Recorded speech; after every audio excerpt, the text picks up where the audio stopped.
Hello everyone, welcome to my channel code sorry with Mike. तो आज अपने leet code का 3650 करने जा रहे हैं। मीडियम मार्क्ड है, प्रॉब्लम इज़ गुड और देखते हैं कैसे सॉल्व करेंगे। उससे पहले मोटिवेशन। तो only thing that between you and your success is that one decision of never giving up. क्योंकि ट्राई तो सबको ही करते हैं, फेल होने के बाद वो क्विट कर देते हैं, दे गिव अप। ठीक है, but if you have the attitude of never giving up then definitely you will reach your goal. Okay, 3650 minimum cost path with edge reversals. You are given a directed weighted graph with n nodes labeled from 0 to n minus 1. ठीक है, and an array edges where edges I is equal to u v w represents the directed edge from u to v. Directed edge है, cost wi है। ठीक है, each node ui has a switch that can be used at most once when you arrive at ui. मतलब किसी node पर जब आप पहुंचते हो ना, मान लेते हैं एक यू नोड था, तो जैसे ही आप यहाँ पर पहुँचे, मान लेते हैं आप ऐसे यहाँ से यहाँ आ गए, फिर जैसे ही आप यहाँ पहुँचे आपके पास एक ऑप्शन है कि कोई भी नोड जो यू पर आ रहा होगा उसको आप स्विच मार सकते हो, ऐसे कर सकते हो। ठीक है, when you arrive at U I and have not yet used its switch you may activate it on one of its incoming edges. हो सकता है यू पर बहुत सारे एजेस आ रहे होंगे, ऐसे ऐसे, तो आप इनमें से किसी एक को आप रिवर्स कर सकते हो। ठीक है, और एक ही बार आप यूज़ कर सकते हो इस पर नोड, और फिर रिवर्स करके आप उस पर इमिडिएटली ट्रैवर्स कर सकते हो। The reversal is only valid for that single move. Okay, and using a reversed edge cost 2 times WI। ठीक है, उस एज का जो भी कॉस्ट रहा होगा उसका ट्वाइस आपको रुपीज़ लगेगा। Return the minimum total cost to travel from node 0 to node n-1। देखो ध्यान रखना, 0 से स्टार्ट करना है और n-1 में आपको पहुंचना है, आप कैसे भी पहुंचो, और मिनिमम कॉस्ट में पहुंचना है। और अगर पॉसिबल नहीं हुआ तो -1 रिटर्न कर देना। जैसे ये एग्जांपल अच्छा है ये वाला, इसमें अगर आप नोटिस करो कि अगर आप यू 0 से अगर आप स्टार्ट करोगे, है ना, तो आपको पहुंचना कहाँ पर है, n=4 दे रखा है, मतलब n-1th नोड में पहुंचना है, मतलब थर्ड नोड में आपको पहुंचना है। तो अगर आप नोटिस करो, एक तो सिंपल तरीका ये था कि 0 से आप 2 चले गए और 2 से 3 चले गए, है ना। 0 से आपको 3 तो पहुंचना था, लेकिन आपको कॉस्ट कितना लगा, 2 + 4 = 6 रुपीज़ लगा। 2 + 4 = 6। लेकिन एक तरीका और था कि 0 से आप 1 चले गए तो कितनी रुपीज़ लगे, 3 रुपये लगे।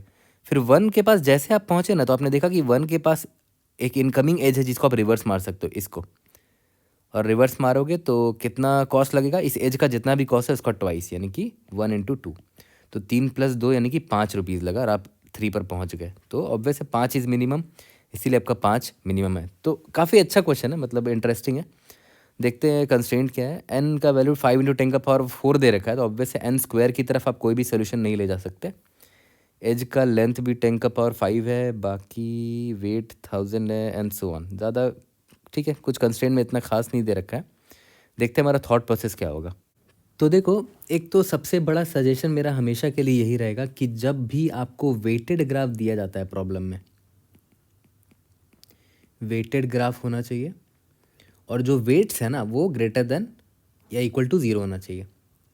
ठीक है, नेगेटिव नहीं होना चाहिए। जब भी वेटेड ग्राफ गिवन है, चाहे वो डायरेक्टेड हो चाहे अनडायरेक्टेड हो, और आपको शॉर्टेस्ट पाथ की बात कर रहा हो, हमेशा आपके मन में एक बार डायक्स्ट्रा आना चाहिए। ये कहीं लिख कर रख लो अगर आपको नहीं याद रहता है तो। Weighted graph, weight greater than equal to 0 होना चाहिए, शॉर्टेस्ट पाथ की बात हो रही हो तो डायक्स्ट्रा आपके मन में आना चाहिए। डायक्स्ट्रा क्या था, single source shortest path algorithm था। अगर आपको नहीं याद है तो बस ये 3 वीडियो इनफ है डायक्स्ट्रा को पूरी तरीके से क्लियर करने के लिए। आप गूगल में या यूट्यूब में जाके सर्च करोगे Dijkstra by code sorry with Mike, तो ये 3 वीडियो आपको दिखेगा, और ये 3 वीडियो इनफ है to clarify everything about Dijkstra algorithm. Okay, Dijkstra algorithm कहता क्या था कि किसी एक सिंगल सोर्स के का बाकी सारे नोड्स से शॉर्टेस्ट पाथ निकालने की एबिलिटी रखता है डायक्स्ट्रा एल्गोरिथम। तो यहाँ पर हमारा सोर्स गिवन है कि वो 0 है ना। 0 का मुझे सारे नोड से शॉर्टेस्ट पाथ निकालना है और डायक्स्ट्रा एल्गोरिथम हेल्प करेगा मेरी, है ना। तो 0 का कैसे हम लोग निकालते थे याद है, डिस्टेंस नाम का एक एरे ले लेते थे। स्टार्टिंग में 0 1 2 3 सभी नोड्स का नंबरिंग कर दो, स्टार्टिंग में इन्फिनिटी डाल दो। 0 जो सोर्स है, सोर्स का सोर्स से दूरी 0 होगा, तो ऑब्वियसली यहाँ 0 कर दिया। उसके बाद इस सोर्स का 1 से दूरी, 2 से दूरी, 3 से दूरी हम लोग निकाल लेते थे। ठीक है, और हमसे पूछा ये गया है कि n-1th नोड से पहुंचने का शॉर्टेस्ट डिस्टेंस निकालना है, तो ये मेरा मिल जाएगा यहाँ से, डिस्टेंस ऑफ 3 से। ओके, तो देखते हैं कि कैसे हम डाइक्स्ट्रा एल्गोरिथम यहाँ पर लगाएंगे। तो देखा है तो प्रॉब्लम एकदम सिंपल है। नॉर्मल डाइक्स्ट्रा एल्गोरिथम में बस एक ट्विस्ट क्या ला दिया है कि किसी हर नोड के पास एक पावर है कि उस पर जो भी इंसिडेंट एज है, जैसे 3 को देखो, इस पर एक इंसिडेंट एज ये है, तो ना उसका एक रिवर्स, तो वो ना उसको रिवर्स भी कर सकता है, मतलब इस एज को वो ये बना सकता है, लेकिन उसका वेट जो होगा वो इसका ट्वाइस हो जाएगा, तो उसका वेट है 8। ठीक है। सिमिलरली 2 से अगर मैं पूछूं तो 2 पर एक इंसिडेंट एज मुझे ये दिख रहा है ना, तो उसका एक रिवर्सल एज ये बन सकता है जिसका वेट इसका ट्वाइस होगा। सिमिलरली 1 पर एक इंसिडेंट एज ये है, तो इसका उल्टा ये बन सकता है, रिवर्सल एज, रिवर्स्ड है ना, इसका कॉस्ट क्या हो जाएगा, 6 हो जाएगा। सिमिलरली इसका रिवर्स एज ये हो जाएगा, है ना, कॉस्ट हो जाएगा इसका ट्वाइस।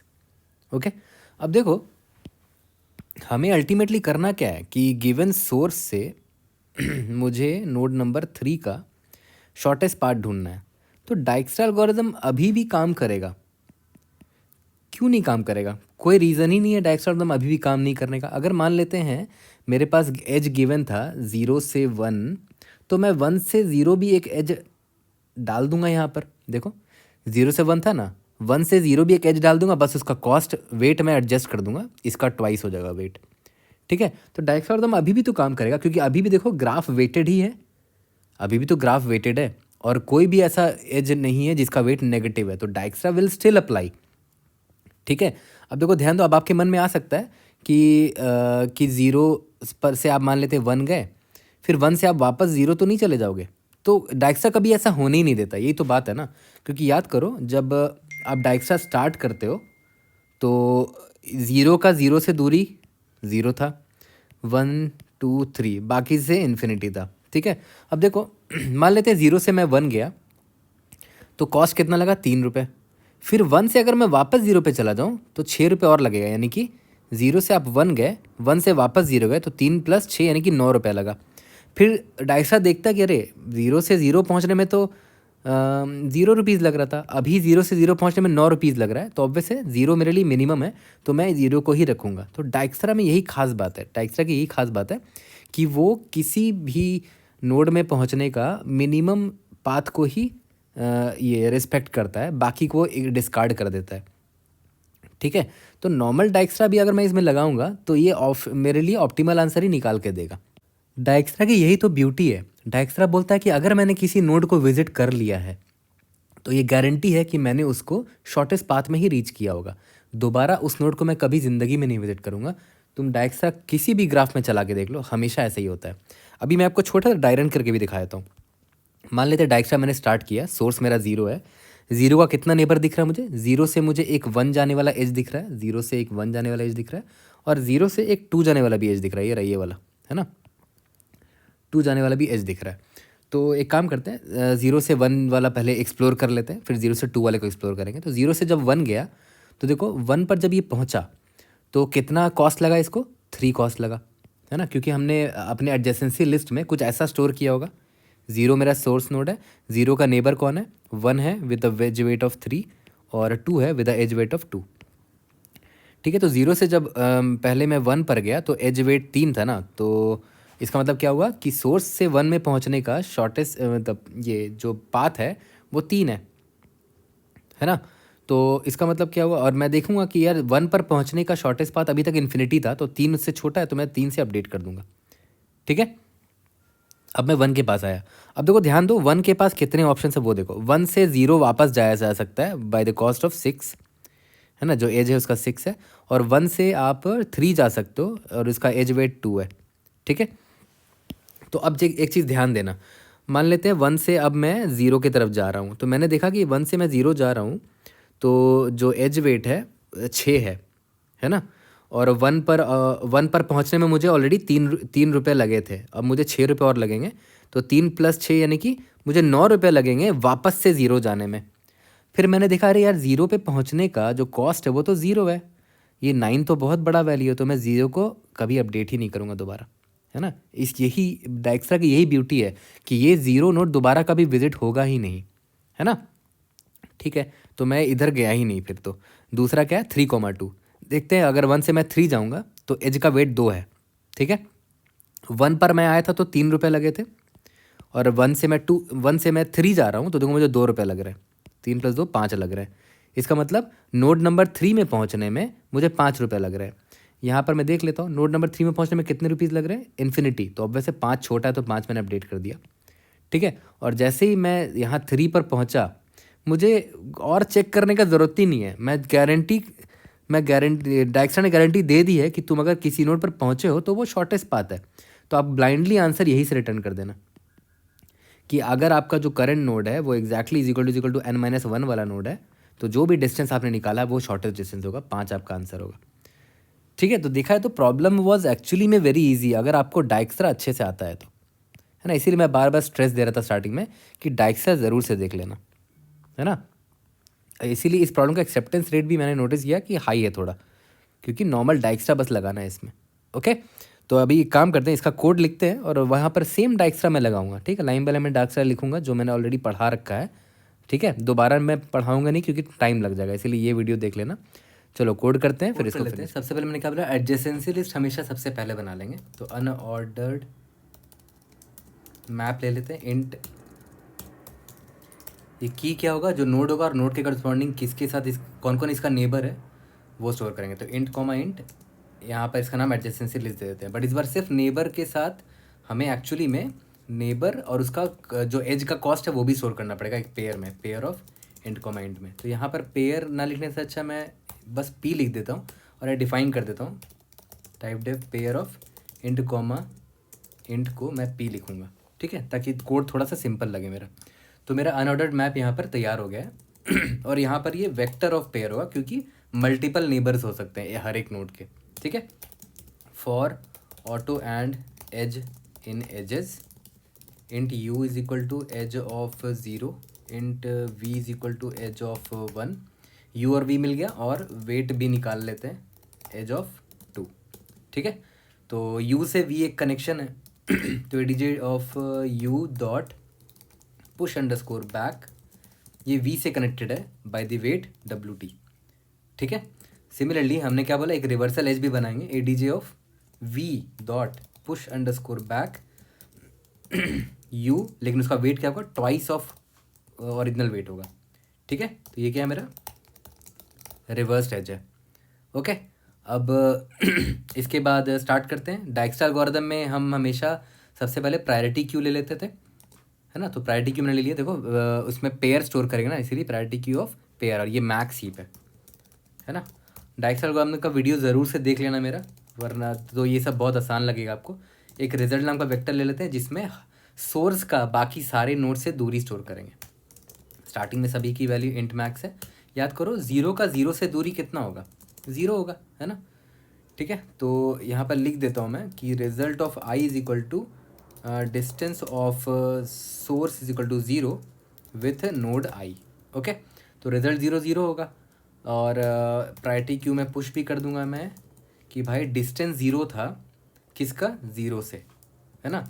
तो पहला वाला जो एंट्री है ये डिस्टेंस है और ये वाला दूसरा वाला एंट्री नोड है। तो 0 का 0 से दूरी जो था वो 0 था, इसलिए यहाँ 0 डाल दिया।